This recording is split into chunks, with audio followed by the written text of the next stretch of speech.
ರೀಸೆಂಟಾಗಿ ಬೆಳಗ್ಗೆ 3 ಗಂಟೆಗೆ ಎದ್ದು ನಾವು ಒಂದು ಫ್ರೆಂಡ್ಸ್ ಹೊರಟಿದ್ದು ಮೀನಾಕ್ಷಿ ಬಿರಿಯಾನಿ ತಿನ್ನೋದಕ್ಕೆ. ಮೊದಲು ಇದು ಮಾವಳ್ಳಿ ಬಿರಿಯಾನಿ ಆಗಿತ್ತು, ಈಗ ಇದು ಮೀನಾಕ್ಷಿ ಬಿರಿಯಾನಿ ಆಗಿದೆ. ಮತ್ತು 2 ಆಪ್ಷನ್ ಇತ್ತು, ಹೊಸಕೋಟೆ ಅಥವಾ ಮೀನಾಕ್ಷಿ ಅಂತ. ಫೈನಲಿ ಫ್ರೆಂಡ್ಸ್ ಎಲ್ಲ ಡಿಸೈಡ್ ಮಾಡಿ ನಾವು ಹೊರಟಿದ್ದು ಇದಕ್ಕೇನೆ. ಫಾರ್ ದಿ ಫಸ್ಟ್ ಟೈಮ್ ನಾವು ಕೂಡ ಅರ್ಲಿ ಮಾರ್ನಿಂಗ್ ಬಿರಿಯಾನಿನ ಟ್ರೈ ಮಾಡ್ತಾ ಇರೋದು. ಆ್ಯಂಡ್ ನಾವು ರೀಚ್ ಆಗೋ ಅಷ್ಟರಲ್ಲಿ ಬೆಳಗ್ಗೆ 5 ಗಂಟೆ ಆಗಿತ್ತು. ಕ್ರೌಡ್ ಕೂಡ ತುಂಬಾ ಇತ್ತು. ಬಿರಿಯಾನಿ ಸ್ಮೆಲ್ ಅಂತೂ ರೋಡ್ಗೆ ಬರ್ತಾ ಇತ್ತು, ಅಷ್ಟು ಚೆನ್ನಾಗಿತ್ತು. ಇನ್ನು ನಾವು ಹೋಗಿ ಕ್ಯೂಯಲ್ಲಿ ನಿಂತು ಬಿರಿಯಾನಿ ಕೂಡ ಆರ್ಡರ್ ಮಾಡಿದ್ವಿ. ಫೈನಲಿ ನಮ್ಮ ಬಿರಿಯಾನಿ ಕೂಡ ಬಂತು. ಇನ್ನು ಬಿರಿಯಾನಿ ಬಗ್ಗೆ ಹೇಳೋದಾದರೆ ನಾವು ಚಿಕನ್ ಆ್ಯಂಡ್ ಮಟನ್ ಬಿರಿಯಾನಿ ಎರಡೂ ತೊಗೊಂಡಿದ್ವಿ. ಎರಡೂ ಕೂಡ ತುಂಬಾ ಚೆನ್ನಾಗಿತ್ತು. ಪೀಸಸ್ ಕೂಡ ತುಂಬಾ ಚೆನ್ನಾಗಿ ಬಂದಿತ್ತು. ಇದ್ರ ಜೊತೆಗೆ ನಾವು ಕಾಲ್ ಸೂಪ್ ಕೂಡ ತೊಗೊಂಡಿದ್ವಿ.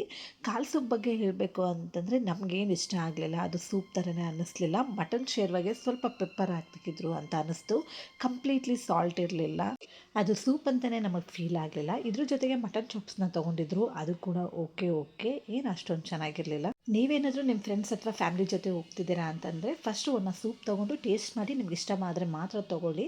ನಾವು 8 to 10 ಮೆಂಬರ್ಸ್ ಹೋಗಿದ್ವಿ, ಕಂಪ್ಲೀಟ್ಲಿ ಸೂಪ್ ವೇಸ್ಟ್ ಆಯಿತು. ಇನ್ನು ಫೈನಲಿ ನನ್ನ ರಿವ್ಯೂ ಹೇಳಬೇಕು ಅಂತಂದರೆ ಬಿರಿಯಾನಿ ತುಂಬಾ ಚೆನ್ನಾಗಿತ್ತು ಆ್ಯಂಡ್ ಒನ್ ಟೈಮ್ ಈಟಬಲ್ ಅಂತ ಅನ್ನಿಸ್ತು.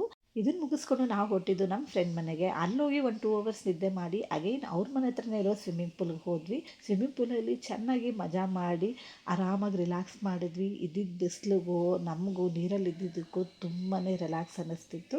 ಆ್ಯಂಡ್ ಇದನ್ನು ಮುಗಿಸ್ಕೊಂಡು ಅಗೈನ್ ನಮ್ಮ ಫ್ರೆಂಡ್ ಮನೆಗೆ ಹೋಗಿ ಆಂಟಿ ಒಬ್ಬಟ್ಟು ಅಡುಗೆ ರೆಡಿ ಮಾಡಿದರು. ಸೊ ಎಲ್ಲರೂ ಫುಲ್ ಚೆನ್ನಾಗಿ ಬ್ಯಾಟಿಂಗ್ ಮಾಡಿದ್ವಿ. ಆ್ಯಂಡ್ ಹೊಸಕೋಟೆ ಮನಿ ಬಿರಿಯಾನಿ ಹೇಗಿದೆ ಅಂತ ದಯವಿಟ್ಟು ಕಮೆಂಟ್ ಮಾಡಿ. ಚೆನ್ನಾಗಿತ್ತು ಅಂದರೆ ಖಂಡಿತ ವಿಸಿಟ್ ಮಾಡ್ತೀವಿ. ಆ್ಯಂಡ್ ಇದಾಗಿತ್ತು ನನ್ನ ಮಿನಿ ವ್ಲಾಗ್. ಈ ವಿಡಿಯೋ ನಿಮ್ಗೆ ಇಷ್ಟ ಆಗಿದೆ ದಯವಿಟ್ಟು ಲೈಕ್, ಶೇರ್ ಆ್ಯಂಡ್ ಫಾಲೋ ಮಾಡಿ. Meet you in next vlog. Love you all. Bye.